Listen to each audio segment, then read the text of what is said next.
dive. So Dr. Yoshi, what's the history of methylene blue? When did we discover this, and what's the unique history of it? Yeah, so it's actually been around for a little over 100 years. And it was one of the first true medications in the United States. It is a dye. It's blue in its oxidized form, and its reduced form, it's clear. I believe it's been on the World Health Organization's list of essential medications, actually, to fight parasites for a long time. It can be used, it's extremely antiviral, and really good for mitochondria. And it's that mitochondria aspect that I love it for, and what we're mainly using it for. And we don't, what I've said is we don't have a deficiency of methylene blue in our system, right? And so why would we use it? Part of that conversation is, I think it's always best to weigh the pros and cons of any therapy that we're looking into, right? Whether it's a medication, a surgery, an herb, a homeopathic, like what are the risks versus the benefits, right? And the cool thing about methylene blue is it's really just, it can be called a dye, but it's really just a salt. And it's harmless unless you're doing it in just ridiculous dosages. Okay. What would be a ridiculous dosage? Yeah. So the studies, if you go on Google, if someone goes on Google and, side effects of methylene blue, it's actually been a long time since I did that, but I remember, watch out for this and watch out for that. Well, the side effects are really only seen in individuals who were having open parathyroid surgery, and then methylene blue was being poured into that open surgical space or wound, right? And so their parathyroids were just being soaked up. And so we're talking like thousands of milligrams. Okay. I usually myself, I say if we're under 400 milligrams in a day, I have not seen any research of any sort that suggests that's harmful or dangerous in any ways. And most methylene blue products out there, there's one, I don't have any affiliation to them, Troscriptions. They have a troche where for those of you who are not aware, you can take the whole thing, or you can cut it up into halves or quarters and just put it between your gum and your cheek and let it soak into your blood system, blood vessels that way, slowly. And that you're looking at 4 milligrams, maybe 16 milligrams, if I'm not mistaken. So that's a typical methylene oral dosage. Super safe.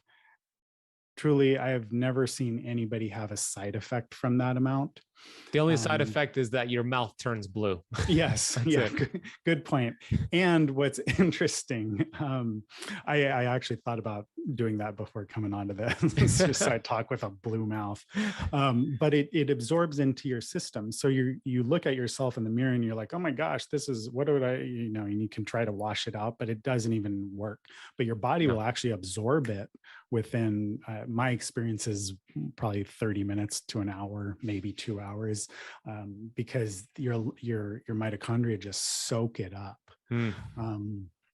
What else? The half-life of it is about 12 hours. And so doing it once or twice a day, if you're in real need of some mitochondrial support, could be very useful. I was talking on dosages. So yeah, 4 to 16 milligrams, super, super safe. A lot of people go up to 60 milligrams pretty easily. Some people go up more, we have some mutual friends who go up higher than that. And I've certainly done it higher than that. Dr. Lawrence has a suppository.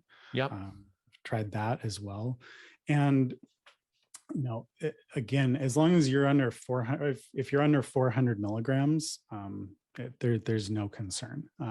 Even if you are on SSRIs, which again, if you go on Dr. Google, you'll be warned about being on SSRIs. Well, I believe that the reason, and when I say I believe, I've listened and read Dr. Gonzalez Lima, Francisco Gonzalez Lima. He's there in the Austin area, I believe. He's done a lot of work on methylene blue. He's a researcher, and he believes that the reason it can actually help mood, i.e., depression, is because you're actually supplying energy to the mitochondria. And depression, in one manner, might be because we are too low energy, right? Mm-hmm. What happens if I'm too low energy? I'm going to be depressed. My feelings are going to be depressed. My emotions are going to be depressed. And so it's just really important to kind of note why somebody might be depressed. But ultimately, it's about that mitochondrial energy. Yeah. And, It's all about the mighty mitochondria, right? And you said we don't have a methylene blue deficiency, but we do have people who have struggling mitochondria who have been taking hits. So this is a great tool that could supercharge the mitochondria. And I want to get a little bit more into that. You have a great analogy about this electron transport chain, which for the average person, it's like really hard to kind of explain to them how that works, how the mitochondria produces energy via ATP. So you have a great analogy about a freeway on-ramp. If you could share that so my audience could really understand how this works. Yeah, gosh, it's been a little while since I used that analogy. We'll see if I can get it right. But first, I just want to kind of zoom out. Okay, the reason we breathe air is for oxygen, and the reason we eat food, get nutrients. But a huge part of the reason we eat food is to get electrons, and oxygen and electrons come together into our cells, and our cells have, depending on what type of cell, what tissue we're talking about in the body, it can have a few to tens of thousands of mitochondria actually in each cell. And a mitochondria is kind of like a little mini cell within the cells, right? So each cell has a bunch of mitochondria. If we're talking about a brain, a neuron, one neuron cell, it has many mitochondria, thousands, tens of thousands I've even read up to 2.5 million in certain regions. Yes, of the brain. exactly. Yeah. And just, I guess, on that front, you're the most mitochondrial dense tissues in the body tend to be the brain, the heart, and then actually the ovaries, and sperm, and those use most of our energy, right? Our brain actually uses about 25% of our energy, as far as I remember. Might be a little bit off there, but basically it uses a lot of energy. And that's the cool.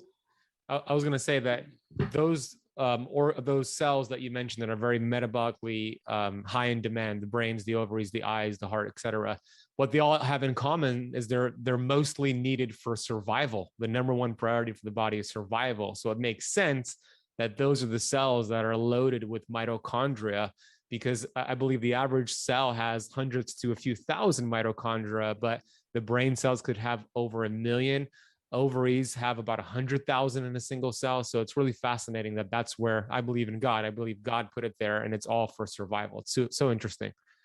Yeah. And it kind of, you can have these mitochondria that die off, but then you can have half functioning mitochondria, basically poorly efficient, not efficient mitochondria.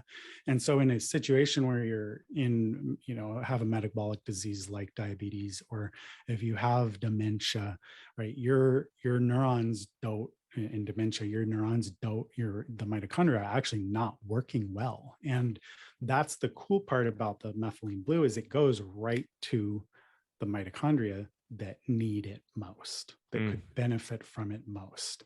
And that's actually how it was used initially in science, was as a staining method for cells.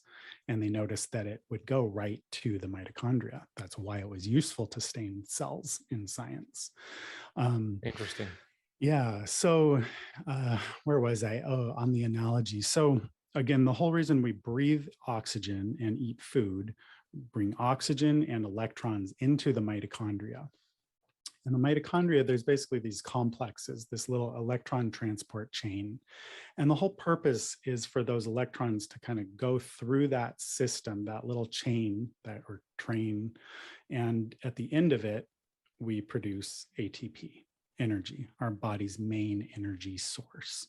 Or really, it's the currency of energy in our body. is what it is. That's the whole point of it. And I kind of so methylene blue is an electron donor. It's kind of like food. It's food for the mitochondria. And so I actually am going to kind of switch up the analogy, because I think of methylene blue in the mitochondria as this kindling for a fire. Think of oxygen as the air, as oxygen to the fire. And then the cool part is once you add light into that electron transport chain, those photons, that's like adding gasoline to the fire to produce this. It's like a furnace in the bottom of the Titanic ship, right? It's like this furnace producing this energy. And so when we add in methylene blue and more oxygen or ozone, and then add in light, that's like this powerful just combustion engine, which is truly what the mitochondria is, to produce energy, to make us go. And disease, there's many reasons for disease, but one of them is not having enough energy, right? When we get out of our body's way, when we correct the deficiencies and take out the toxins, our body knows how to heal, especially when it has enough energy. When it has enough cellular energy, our body heals. Like that's its job. It's divinely knows how to do this, right? And so that's the beauty of methylene blue, is it knows right where the energy issue is, where the energy deficiency is, and it goes right there and improves it.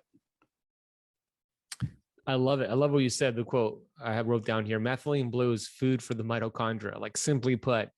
And when you think about people who have chronic fatigue, or they call some of these individuals COVID long haulers, or autoimmune disease, what they all have in common is that the mitochondria are producing less energy, and that it's doing it for a reason, because the mitochondria, as we now know through recent research with Dr. Robert Navio, that it's not just producing energy, the mitochondria, there also is an intelligence in the mitochondria that's like a sensor. And if there's too much stress, this wartime metabolism, it shuts down energy production for survival. So that's where we get chronic fatigue and all these issues. But methylene blue is a great way to give your mitochondria some of the building blocks to start producing more energy. And what you said was interesting. You said that the innate intelligence, if you will determine, when you take methylene blue, the innate intelligence will determine which mitochondria and which regions will use that the most and which needs it the most, which is super fascinating to me.